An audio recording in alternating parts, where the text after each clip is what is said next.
Hey everyone, okay, so today is a good day for me in terms of videos because what we're going to do here is create an entire library of videos all on this similar subject. So what I want to do is show you how a particular foundation will look on skin that isn't 12. So I'm 43 and I think I'm a good representation of how skin is aging and how foundations and concealers and all those kind of things look. So I want to do a whole series of videos on how foundation looks when you're over 40. So I'm going to make sure that everything is the same. I'm going to use the same powder, same moisturizer, same sponge, everything. The only thing that will change is the different brands of foundation, and then you can see it on skin like mine at my age and see how it works. So let's make a start. Today's video, I'm actually going to kick off the series with this one because it just arrived today. It is Beautiful Skin Foundation. This is the new one by Charlotte Tilbury. I'm going to try shade 5 because I think that will work. This is 30 mils of product and it comes with a whole host of hyperbole. Honestly, there's a lot of it. So let's prep the skin. I'm going to use moisturizer. And that's it. And I'm just going to rub this all over the skin.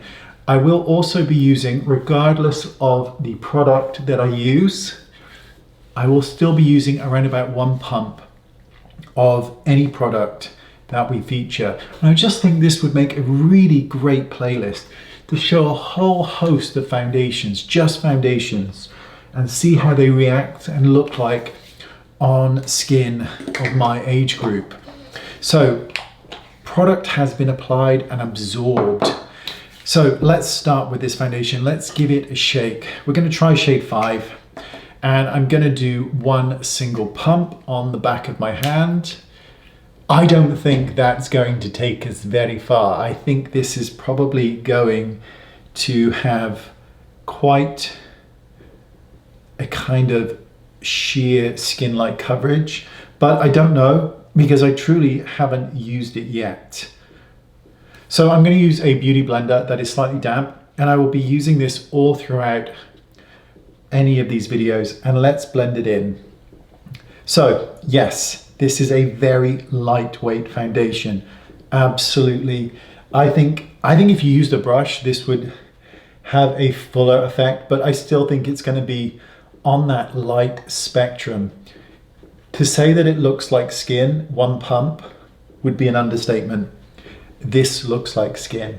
It is a very light coverage with a sponge. I'm not going to use more product because for most people tend to use around about 1 pump-ish. And I want to keep it realistic. I mean, that's actually a pretty good match for my skin.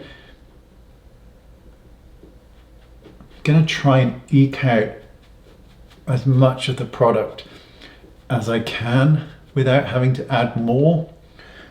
But I think if I wanted, this is a beautiful looking foundation. If you are looking for a kind of hybrid that's something a bit above a tinted moisturizer, but only just, this is probably it.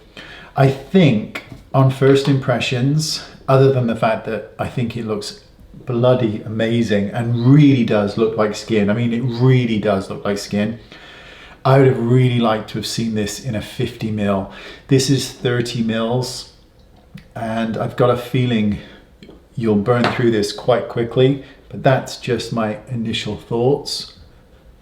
So I don't have enough product here to really be able to take down any of the color in my ears because I would need more product for that. So we're just going to leave it be because I really want these tests to be fair and to see what we can achieve with the same amount of product from different brands. That is blended in. I'm going to add a touch of concealer under the eyes, just a touch. So that's actually more than a touch, stupid boy. And I'm going to use my finger to start to disperse the product. So I've used way too much. I keep forgetting that this concealer is very good. So I'm just going to tap it in. And then I'm going to take my beauty blender And I'm just going to blend it all over the eye area, but mainly above. I'm a big fan of just highlighting the inner corners of the eyes. If you don't have a lot of, that's actually gone in the eye.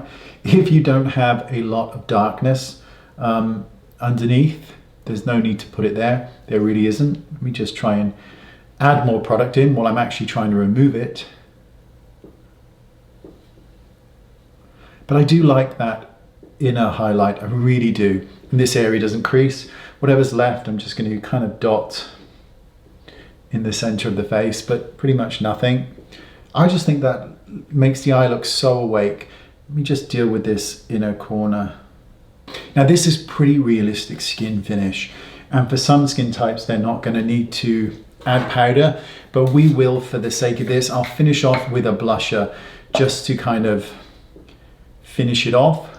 I'm just going to add powder with the same sponge. I'm just going to pretty much just set the face, and then I'll add a tiny bit of color.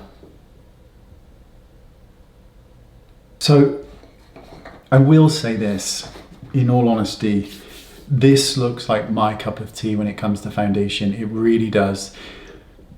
That looks like skin. It looks like an improved version of skin. And for that, I love it. This is not full coverage at all, but I'm okay with that. It looks really good. So now let's add a little bit of face color. So I like to use, I like a bit of face color, I'm not going to lie to you. So I'm going to just start to dust it on the face just to add back some color. Bit above the brows, tiny bit into the middle of the hairline, dust over the chin. I'll finish off by just going through the brows, because brows can just get a bit taken down when you're adding foundation. So I'll go through the brows, I'll apply one single coat of mascara just so that the lashes aren't colored light, and then we'll finish. Do you see what I mean? I literally like to apply face color all over. Just love blusher. So very quickly run through the brows. And this is just to bring back any definition that perhaps that foundation took away. It really isn't to try and groom them, or I'm doing it very quickly and not particularly well, but it's just to add back a little bit more framework, because same with the lashes, when you do foundation all over, it can get caught in the hair and alter the color. What shade did I use here? I used Give Me Brow in shade 2. Probably could have gone with a shade 3. Let's add a touch of mascara. And so remember that in all of these videos, all of the products that I've used here, blusher, brow, everything will remain the same. Just the foundation is going to change. I'm going to use this one, which I really didn't like, but now I quite like, and I've redone the video ages ago. One coat of mascara, one coat with the one side only. Very important, because it did not work for me with the non-one side.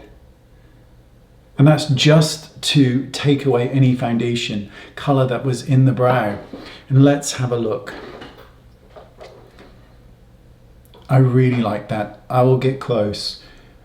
Now, granted, 2 pumps would have given a much more beautiful finish to the skin. Of course it would. This foundation is very lightweight, but it looks incredibly skin-like. It really, really does. That is, if you're looking for a foundation that is just like skin, that would be it. I needed 2 pumps because I did need more coverage on this area, and I definitely needed to deal with my ear situation since they are particularly pink permanently. So I needed to take care of that. And in truth, the inner portion here could have done with a little bit more lightening in terms of coverage, but otherwise, for me, this is a great foundation. Now let me zoom in a little bit more and let me smile for you so you can see how it sits when skin moves.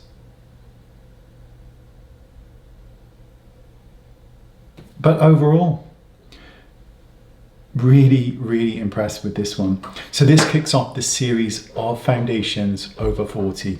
We started with this brand new one by Charlotte Tilbury, Beautiful Skin Foundation. And apparently, Beautiful Skin Foundation, I studied the skin health. Let me just read that from afar because I can't see it. I studied the skin health and what the best skin DNA looks like. And so the hyperbole goes on. Great bit of spiel there. But the truth is, the proof is in the pudding. And I quite enjoy this kind of pudding. I think it looks great. It looks really, really great. Let me know what your thoughts are. Of course, I'll put all the information links in the description bar. Thanks for watching the first part of this series. Appreciate your time. I'll see you all soon. Bye-bye. Now, of course, this is really how I would do, you know, blusher. I would actually add a lot more. Take it. So I really think that when you're doing minimal makeup, that adding pink to one's skin, and I say pink, but what I really mean is brightness and color to the skin. So pink wouldn't suit everybody, but adding pink or brightness or color to the skin, I think just gives the skin that instant prettiness to it. And I'm a big fan of it. And this is probably more my cup of tea in terms of brightness to the skin, in terms of color. Just really just slinging it high up on here, more of in that kind of straightish line, right above the brow, right into this kind of hairline area, and just basking in the glory of pinkness. All right, I am going now. Thanks for watching. Bye-bye. To be completely honest, I would add more, but that's just me.